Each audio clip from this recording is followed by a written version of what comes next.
Shri honourable member Shri Dharmendra Yadav.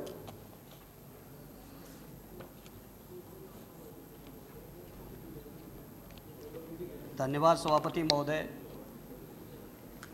Rail budget की इस महत्वपूर्ण चर्चा में आपने जो मुझे बोलने का अवसर दिया, प्रत्येक बार की तरह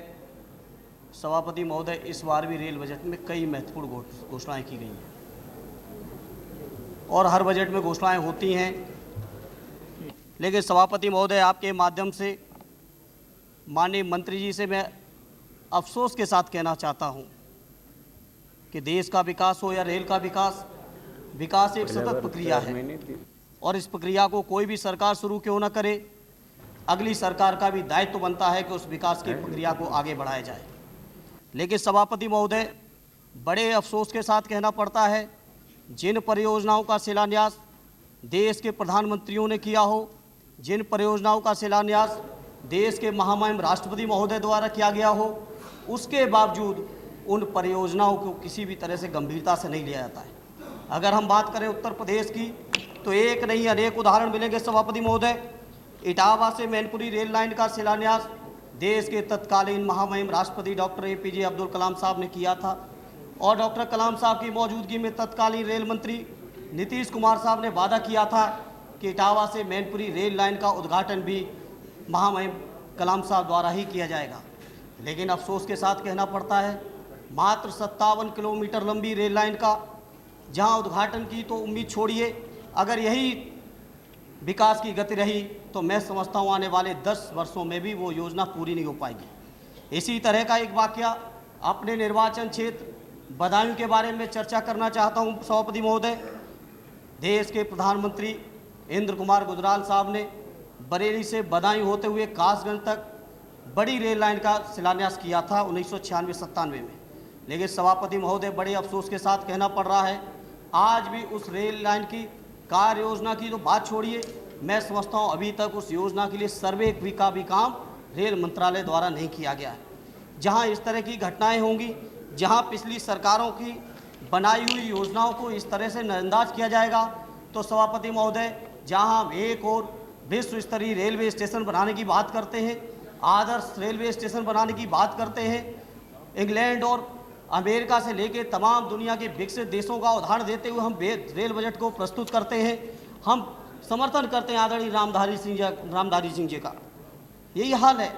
जो देश के पिछड़े इलाके हैं। बदायूं जनपद के बारे में कहना चाहता हूं, बदायूं एक ऐसी सूफी संतों की सरजमी, जिस सरजमी को अगर मैं कहूँगा ऐतिहासिक दृष्टिकोण से, धार्मिक दृष्टिकोण से और तमाम सांस्कृतिक दृष्टिकोण से बदायूं उत्तर प्रदेश का महत्वपूर्ण जनपद है। लेकिन सदन को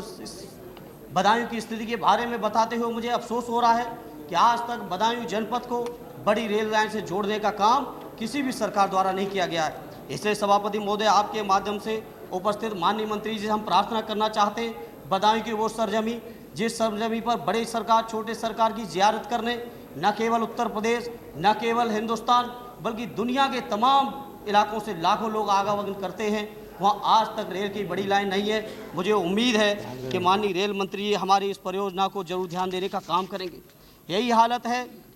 इटावा से गुना रेल मार्ग का, जिसमें तत्कालीन रेल मंत्री स्वर्गीय माधवराज सिंधिया जी ने 1989 से पहले इसकी शिलान्यास किया था और आज तक सभापति महोदय उस रेल लाइन का उद्घाटन नहीं हो पाया, आज भी उसका काम अधूरा पड़ा हुआ है। पूर्व प्रधानमंत्री अटल बिहारी वाजपेयी जी ने इटावा से आगरा रेल लाइन का उद्घाटन शिलान्यास किया था, आज भी माननीय मंत्री जी और योजना आपकी ठंडे बस्ते में पड़ी हुई है। इसलिए माननीय मंत्री जी, हम आपसे प्रार्थना करना चाहते हैं कि जो पुरानी योजनाएं हैं, चाहे वो किसी सरकार द्वारा, चाहे वो किसी मंत्री द्वारा क्यों ना की गई, लागू की गई हो, सबसे पहले हमें उन योजनाओं को पूरा करना चाहिए। अन्यथा अभी कह रहे थे हमारे महाराष्ट्र के सांसद जी, कह रहे थे कि तमाम योजनाएं ठंडे बस्ते में पड़ी और नई नई घोषणाएं हो जाया करती हैं। इसलिए हम आपसे प्रार्थना करेंगे कोई ऐसी नीति बनाएं जिससे पुरानी जो अधूरी योजना है उन योजनाओं को पहले पूरा करें, उसके बाद कोई नई योजना लागू करने का काम करें। सभापति महोदय, हम आपका ध्यान अपने संसदीय क्षेत्र बदायूं की एक गंभीर समस्या की ओर आकर्षित करना चाहते हैं। बदायूं जो एक महत्वपूर्ण जनपद माना जाता है सभापति महोदय, उस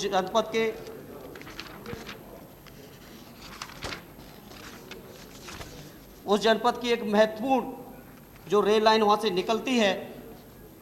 क्रॉसिंग रेलवे क्रॉसिंग संख्या 277 जो बीच बदायूं शहर से जाती है, हम इस अपने वक्तव्य के माध्यम से प्रार्थना करेंगे माननीय मंत्री जी, इस वक्त इस रेलवे क्रॉसिंग के ऊपर फ्लाईओवर की बहुत ज़रूरत है और हमें उम्मीद है कि आपकी विशेष कृपा मिलेगी। हमारी माननीय रेल मंत्री ममता जी की ममता बदायूं जनपद को भी मिलेगी।